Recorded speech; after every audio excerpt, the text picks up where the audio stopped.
Excuse me. What up, guys? Happy Sunday.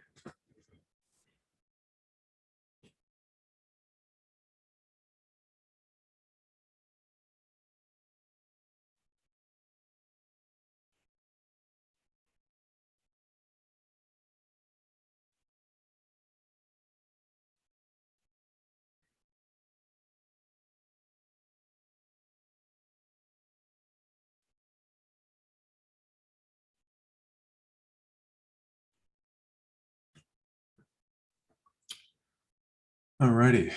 Well, 2 o'clock. Let's get into this, and we'll do the draw for the E8 account. So we're going to start on the weekly. I'll go through EU first, GU second, as well as gold. So right now, I'll get rid of my alerts. Stop. So yeah, we kind of know what's going on the weekly anyways. We've just got this push away. It's just a very poorly developed sort of push away from it, from the actual demand zone itself. It doesn't mean, of course, that it can't go higher, but we're going to start looking at smaller or lower time frame details to really sort of understand what that next move is. But the way that I sort of view this is that, like, we've got lots of liquidity underneath these lows, and I would expect to see some sort of a pretty deep sweep if we did want to start moving up in that general direction to maybe take out equal highs on the weekly at some point. But ideally, we want to take some liquidity out of the market, so we'll have to just monitor some details on the lower time frame. So if we look at this again, obviously we're reacting to this entire supply region. This kind of has that, not a perfect interaction, but you can see that we kind of get caught up around the low. That's ultimately an interaction zone where buyers and sellers, or sellers outweigh the buyers. Oops. And getting pretty close to parity. Yeah. All right. So sitting here, I mean, yeah, it's anybody's guess really right now. Obviously, we're reacting to a demand zone that chalked up. Let's go down to our 4-hour.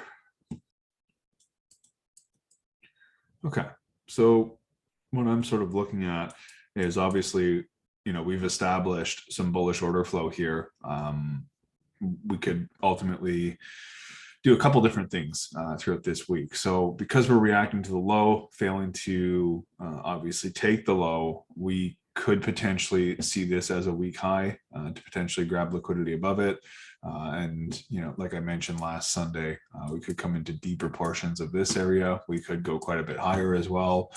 There's all sorts of things that could potentially happen. So we've got to start watching details. So where I'm looking for criteria to sort of build would be, like, again, ideally I'd like to see something come down into here to kind of give us that nice reaction, be able to take out liquidity in the market, especially because of how discounted we are in price. Ideally, we would want to get people tricked onto the wrong side of the market, looking for sells here, and then push through. So doesn't mean we'll come down here, but like, my optimal area for looking for criteria for holding these bigger trades would happen essentially in this demand zone, because now we do have a level to sort of induce.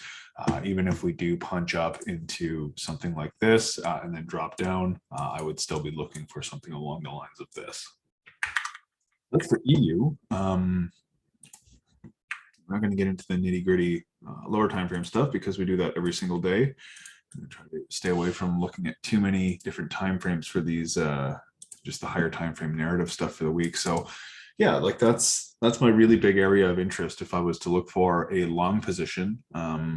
Yeah, that's pretty well it for that. GU, again, weekly, very similar to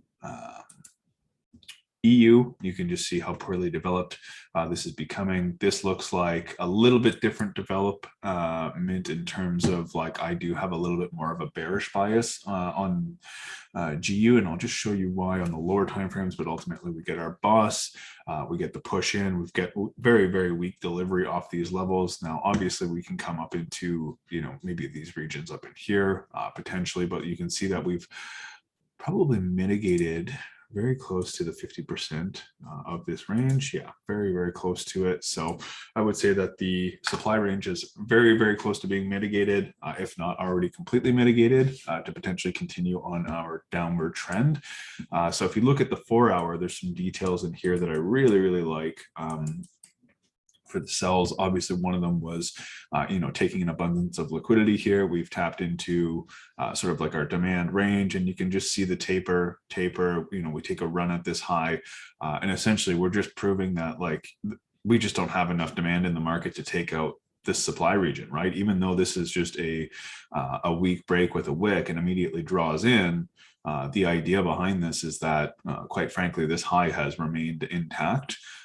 Which is ultimately showing that supply is still in control of the market. We're failing to take out, failing to create, developing liquidity to actually support this move on the 4-hour. So I'm going to be monitoring very heavily for some scale-ins in these areas in here. So we'll look at this a little bit more in detail tomorrow. But I will go down onto my lower time frame just to kind of show you what it is that I'm looking at. And you can make do or make sense of it in whatever way you'd like to kind of look at this. So the way that I see this is, like I said, because we've essentially matched this high, we've grabbed liquidity above, and this is a big part of the recap that we had done. I believe it was on Friday, if I'm not mistaken. We essentially come up, we liquidate these equals, we come down, we get that immediate order flow shift, which is exactly what I like to see. We have this level of liquidity to take from the market. We come in, we basically tap into our flip zone, our interaction zone right here.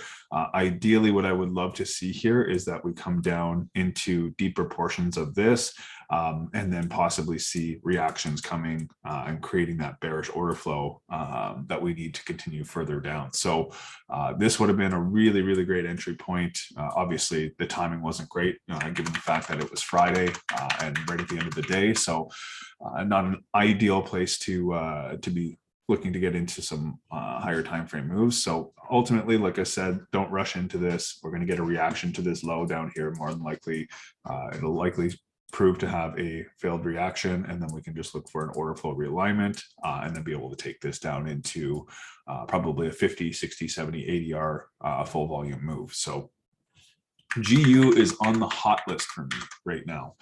That's like the #1 trade I'm after to, like I said, jump into scale ins and also, hold this a little bit longer potentially. Cool. So let's jump up to gold. Gold, you can see, obviously, we've basically made it. This is the weekly, by the way, made a run at the high. That's perfect. We're not looking to take longs anywhere in here. Well, I shouldn't say that. It's not that you can't. I mean, just in terms of like premium and discount, obviously, like the weekly, we're going to be waiting for quite a while for this to kind of happen, be able to get into these higher time frame longs and stuff. There's going to be all kinds of plays from now until then. But the theory is that, like, ultimately we've liquidated all of this. We've come into the high. We've made a run at the high. We're not able to clear it. And we're basically interacting with the weekly demand zone that's resting right here. Likely going to see a push down, possibly come back up into the flip, and then carry on our way down into possibly these levels down here. Higher time frame wise, I would say let's just jump down onto our daily for a second. There's all kinds of weakness sitting in this market right now. All sorts of weakness. So we come up, we mitigate, tap in, and you can just see we're tapering, and we're going to end up diving through this is what it ends up looking like from the higher time frame. It looks like this isn't really holding that well. You can just see a couple runs at the high, couple runs, and it's just not able to create anything more. We're in obviously bearish order flow right now against the higher time frame trend. So until that really breaks and we get a substantial break in structure and a confirmed new higher low, it would be really silly to look at anything but sells across this, at least in my opinion. So ultimately, what do sells look like? For me, I haven't really done a whole lot of looking at this, but I wouldn't mind seeing like a drive at, even just kind of coming above here and then looking for bearish order flow to kick in, right? on the flip side, we could very easily liquidate all of these highs, come up into something like this, and then look for, again, just bearish order flow to reestablish itself. You don't need to rush into these things. We're in a position right now where you could potentially start looking at longs, given the fact that we are obviously reacting to the low. We've pushed up, we've had the order flow shift, we have liquidity to sort of target. We also have liquidity to take. I would like to see it maybe come into a deeper portion of this. But like I said, ideally, I would like to look for some sells, just given the fact that yeah, we're in bearish order flow on that daily time frame, and I don't want to be fighting against the daily time frame when it's very easy to just stay patient and wait for the better setup, which ideally would produce some bearish order flow at some sort of an extremity for us. So yeah, hopefully that all makes sense. Again, this isn't the cleanest right this second, if I'm being completely honest with you. This isn't something that I'm like super ecstatic to get involved in. The one that I'm really monitoring heavily is going to be GU's PA going into tomorrow's London and New York session, and looking to capitalize on possibly my only trade for this week. Depending on how other things develop, but you can just see the liquidity building on this side. It looks like we've already cleared across the highs. To me at least, and again, anything can happen. We are technically in this bullish order flow within, and we've obviously just broken it at this low. But I think we're going to be seeing some downside pressure in the very near future, just with how this is developed and the amount of liquidity that just got taken out of the market across the equals and what's left across the equals on the demand side. So that's pretty well it. Does anybody have questions about just the HTF kind of overview, or is that all pretty clear for everybody? Drop a 1 if you're good, 2 if you got a question. Cool. Yeah, so just don't look for trades that don't really exist yet, right? I mean, the one that I'm really monitoring and the one that I'm super interested in is, like I said, I'm looking at GU. It seems to be framing up really well, and yeah, we'll go over it tomorrow if and when it's kind of happening, and you'll make some decisions as a group. Did we reach the case study goal from Friday? I don't think we did. I think we're about 10 short, if I'm not mistaken. I have to go, I'll go look at it tomorrow. I'll announce that one. But while we're here, what I am going to do is go through this. So let's go to 2 seconds. Let's go to Google. No thanks. Generator. Okay, 2/2/24. Give me 2 seconds, and I'm going to stop my share, and I'm going to reshare my entire screen. Bear with me. Bear with me. Let's go fourths. Let's go fourths. 2 seconds. Okay, now I've got to share this entire area. Oops. Yeah, so I'll double check on portion of screen, share. There we go. Cool beans. Can everybody see the screen where it's got the untitled spreadsheet as well as the random number generator? Excellent.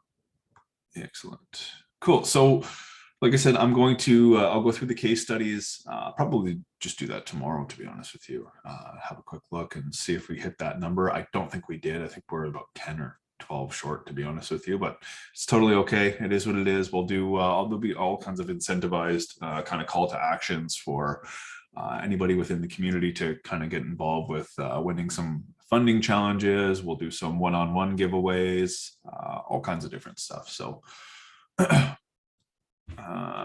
Max, a second.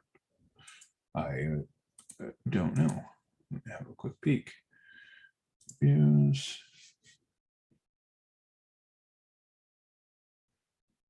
Max.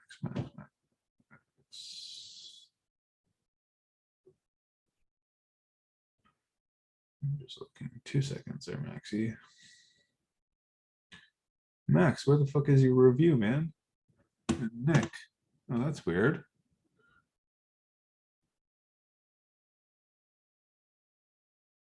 Oh, this is not for the case studies, guys. This is for the review. This is from a while back when I had said, if you guys want to leave a detailed review, I'll be giving away a 50K account. Yeah, this isn't for the case study, guys. Yeah, that's what I'm saying. The case study, I don't even think there was, yeah, it's all good. Anyway, so this is all the people that had left a review, an honest review, not anything that we're like priming you to. Obviously, like we wanted it structured in a way that like we get the details we need. But yeah, this was literally all you had to do was leave an honest review about how your experience has been with the entire process. And yeah, I just want to just go in here for 2 seconds. Oh, okay, I left a review as well. Yeah, Nick, where the hell is Nick? I'm gonna add you in here because I remember seeing yours. That's weird.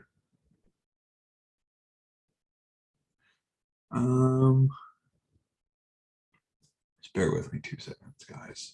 Oh yeah, there you go, Nick. Nick, my bad, bro. Everybody else I think is in here. Mine was short and sweet though. No, that's cool. It's not, it didn't matter about like the length. It just mattered that you took the time to basically do it. So you can see here that the number system goes from 25 to number 2. So I'm actually just going to switch this to 25. And let's just see participants. Who do we got? All right, we're going to need a drum roll, please. Just kidding. Okay, so here we go. I'm going to generate. Boom. Number 22, Atalone. So if you are in here, congrats. You have just won the 50K E8 giveaway. So I'll be paying for an account for you to do a challenge. So everybody can see it here. Again, number 22, Atalone. Yeah, so awesome stuff. Cool. So we're gonna start doing these once a month is what I think Dave and I kind of briefly talked about it. And what we're gonna end up doing is every month we're gonna have like a different call to action, whether it be participate in maybe an interview process with us so that we can actually put out content on maybe YouTube and stuff like that. Man, these reviews have just been fantastic. It's super enlightening knowing that obviously like we're on the right track, and I hope you're not just blowing smoke up our asses hoping to get a free account, because that's not what we're looking to do. We want to know where we stand, and I've mentioned this so many times in the past. So yeah, we're going to do something every single month where we're going to give away 50K account, probably last Friday of every single month or last Sunday of every month, whatever we decide to do.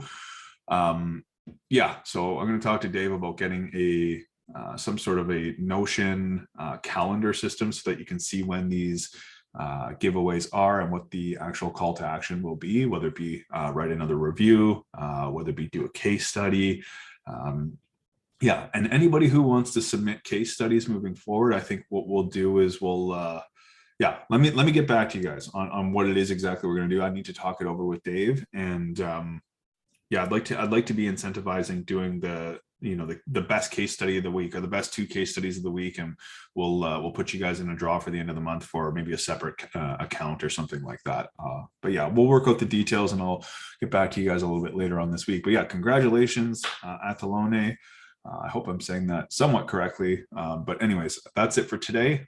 If there's no further questions, like I said, GU is pretty well the one that is on my radar for today. And arguably, like if I land some sort of a 50R or a 60R, whatever it is, position, typically what I will do is I'll just take the rest of the week and just kind of push myself away, because quite frankly, it's it can be a psychological warfare with ego and feeling entitled to bigger wins and all this kind of stuff. So don't forget that like once you actually pay yourself with a higher volume trade, you just need to sometimes push yourself away. May I ask an EOD markup question? Sure. Hey, thanks. So I'm relatively new to the community, and I want to start. So I've been through all the content and stuff, and I want to start doing the homework section of the. Yeah. Okay, so I guess the question is, so I have a trade plan that I've been using for the last few months, which Sure. is slightly different than. I'm assuming the trade plan that we're trading now is the flow chart. Yeah, essentially, like that's our modeling system. Yeah. Right. Okay. So is the end of so the whole concept of the end of day markups is to basically compare what you've actually taken versus what is quote unquote available. And the quote unquote available is what you could enter based on the flow chart. Correct. So I find that I'm a bit more aggressive than the flow chart. Okay. So and I find that I haven't really been putting in, like, I don't find that the flow chart kind of deals with many of the liquidity concepts, which is what I find is the differentiator between Fractal and so many of the other SMC sections. So how do I guess what I'm struggling with is, first of all, I haven't done the end of day markup, so I don't know if I can say I'm struggling with it, but I'm not quite sure how to incorporate the liquidity concepts into available R, I guess, is the biggest question that I have. Right. Okay. Is that a fair question? No, it's a very valid question. Yeah, so fuck, I don't really have a super great answer just off the top of my head. Here's what I want to do is, if you have a few minutes after this call, I'll jump on a call with you separately. And the only reason why is because we can actually talk back and forth and go over a couple different examples. And then what I'll do for the community is I'll make a video out of kind of what we talked about and be able to have something a little bit more concrete, because it's a really good question. And in all fairness, in the moment right now, I'm a little bit stumped with how to answer it without having some examples.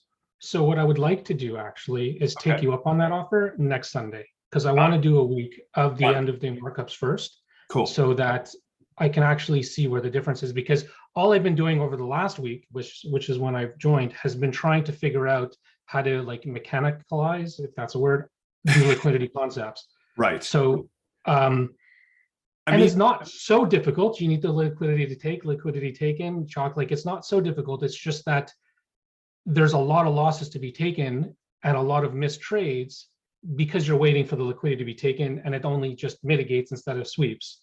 Right. So I need to get some concrete. So I would love to take you up on that offer, just not yet, until I actually have some real experience. Done. I'll send you a link. I have a private link to be able to get you over to our, like, my private Calendly booking, and it's 100% complimentary, but you'll be able to book me in for sometime in the next week or so.